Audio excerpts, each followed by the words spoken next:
ನಡೆದಿರ್ಬೋದಿಲ್ಲ ಅಂತ ಹೇಳಕ್ಕೆ ಆಗೋದಿಲ್ಲ. ರಾಜಕೀಯ ಜೀವನದಲ್ಲಿ ಲಾಂಗ್ ಟೈಮ್ ರಾಜಕೀಯ ಜೀವನದಲ್ಲೇ ಇರೋ ಘಟನೆಗಳಾಗಿರ್ತವೆ.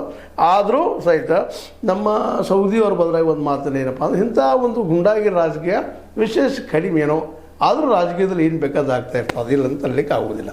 ಯಾವ್ದು ಗುಂಡಾನೋ ಯಾವ್ದು ಅಲ್ವೋ ಅದು ಬೇರೆ ವಿಷಯ.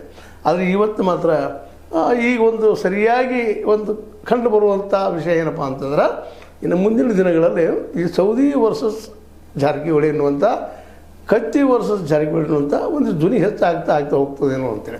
ಆದರೆ ಅದು ಹಿಂಸಾ ರೂಪ ಆಗಬಾರ್ದಾಗಿತ್ತು, ಹಿಂಸೆ ಅದು ಹಿಡಿಬಾರ್ದಾಗಿತ್ತು. ಅವರು ಇವತ್ತು ಹೇಳುವಂಥವ್ರು, ಆರೋಪ ಮಾಡುವಂಥವ್ರು ನೇರವಾಗಿ ಅವರಿಬ್ಬರ ಮೇಲೆ ಆರೋಪ ಮಾಡ್ತಾ ಇದ್ದಾರೆ. ಅವರ ಹೊಡೆದ್ರಂದಾಗ ಇಲ್ಲಿ ಗುಂಪಿತ್ತು ಅಂತ ಹೇಳ್ತಾ ಇದ್ದಾರೆ. ಆ ಗುಂಪಿನಲ್ಲಿ ಆ ಜನರ ಮಧ್ಯದಲ್ಲಿ ಇವ್ರು ಯಾಕೆ ಅಲ್ಲಿ ಹೋದರು, ಅದು ಅವ್ರ ಮನೆಗೆ ಹೋಗಿ ಇದೆಲ್ಲ ಗರ್ಜ್ ಹಾಕತ್ತು ಅನ್ನೋದು ಅನೇಕ ಪ್ರಶ್ನೆಗಳು ಇಲ್ಲಿ ಹುಡ್ತಾ ಇರ್ತಾವೆ. ಯಾಕಂದ್ರೆ ಸಹಜದ ಇಲ್ಲಿ ಒಂದಕ್ಕೆ ಇದು ಚಪ್ಪಾಳೆ ಆಗ್ಲಿಕ್ಕೆ ಸಾಧ್ಯ ಇಲ್ಲ, ಎರಡೂ ಕೂಡಿದ ಚಪ್ಪಾಳೆ ಆಗುವಂಥದ್ದು. ಈ ಚಪ್ಪಾಳೆ ಆಗಬೇಕಾದ್ರೆ ಇಬ್ಬರು ತಪ್ಪಲ್ಲಿ ಇರಬೇಕಾಗ್ತದೆ. ಯಾಕೆ ಹೋದ್ರೆ ಅವ್ರ ಮನೆಗೆ, ಏನು ಕೇಳಲಿಕ್ಕೆ ಹೋಗಿದ್ರು, ಅದನ್ನು ಇನ್ನೂ ತನಿಖೆಯಿಂದ ಗೊತ್ತಾಗುವಂಥ ವಿಷಯ.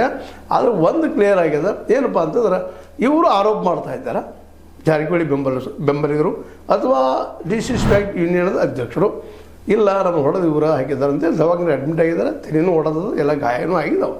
ಆ ಮಾತು ಬೇರೆ. ಅವ್ರು ಆರೋಪ ಮಾಡ್ತಾ ಇದ್ದಾರೆ. ಅದೇ ಕಾಲಕ್ಕೆ ಒಬ್ಬ ಜವಾಬ್ದಾರಿ ಹೇಳಂಥ ಶಾಸಕ ಲಕ್ಷ್ಮಣ ಸವದಿ ಅವರು, ಇಲ್ಲಪ್ಪ ಇದೇನೂ ಇಲ್ಲ, ಇದರಿಂದ ರಾಜಕೀಯದ ಮೋಸ್ಟ್ಲಿ ಅವರು ತಮ್ಮ ರಾಜಕೀಯಕ್ಕಾಗಿ ಇದು ಮಾಡಿಸಿರಬಹುದು ಅನ್ನೋಂಗೆ ಮಾತಾಡ್ತಾ ಇದ್ದಾರೆ. ಅಂದರೆ ಇದು ಒಂದು ಕ್ಲಿಯರ್ ಆಗ್ತಾ ಹೋಗ್ತಾ ಇದೆ. ಈ ರಾಜಕೀಯ ಏನದ, ಹಿಂಸಾತ್ಮಕ ರಾಜಕೀಯ ಏನ್ರಿ ಅಥವಾ ಟೀಕಾತ್ಮಕ ರಾಜಕೀಯ ಏನ್ರಿ, ಟೀಕೆ ಇರಲಿ, ವಿಮರ್ಶೆ ಇರಲಿ, ತಪ್ಪುಗಳನ್ನು ಹೇಳುವಂಥದ್ದಾಗಲಿ, ಇದೆಲ್ಲ ಸರಿ ರಾಜಕೀಯದಲ್ಲೇ.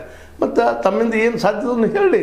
ಆದರೆ ಇದು ಕೈ ಮಿಲಾಯಿಸುವಂಗೆ, ಅದು ಜಗಾಡುವಂಗೆ ಈ ರಾಜಕೀಯ ಆಗಬಾರ್ದು. ಇದನ್ನು ನಾವು ಜಾರಕಿಹೊಳಿ ಅವರಿಂದನೂ ಅಪೇಕ್ಷೆ ಮಾಡಲಿಕ್ಕೆ ಸಾಧ್ಯ ಇಲ್ಲ, ಜೊತೆಗೆ ನಮ್ಮ ಸೌದಿ ಅವರಿಂದನೂ ಸಾಧ್ಯ ಇಲ್ಲ.